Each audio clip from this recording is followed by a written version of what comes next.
Today's victim, we got a 2012 Chevy Cruze with the 1.8 Ecotech. So this car has the p2076, which is basically the intake manifold runners. They stop working because the linkage pops off on the bottom. If you do a quick search, you'll find it. Tons of it happens to these things, happens to the Chevy Sparks, anything with the 1.8.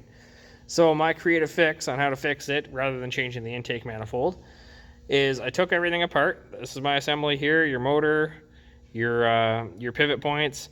I drilled through the pivot points and I simply put some mechanical wire through them to tie them together so that it will still pivot and it will not pop apart. And I'm going to put this back in, and this will solve our 2076 code and save us from putting on an intake manifold for at least a while longer. I mean, maybe not indefinitely, but at least for a little while. So now she's back together, she's running, no codes, no nothing like that.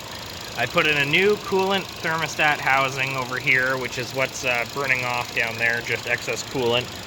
So I put that on because it just freed up the room so I can get down there and get to the actuator and everything that I pulled off. So I pulled the actuator off. That's my wire up at the top that you can see.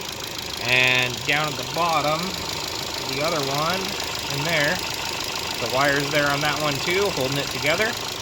So that's my creative fix on how to fix this 2076 code. It's really a simple fix. There's no real need to put an intake manifold on it if you don't have to. So hopefully this helps you. Hopefully it gives you some ideas on how to do it. It's very simple. You can do this in your driveway on a Sunday afternoon. No problem at all. So really hope this helps you fix it and, keeps your junk running a little bit longer.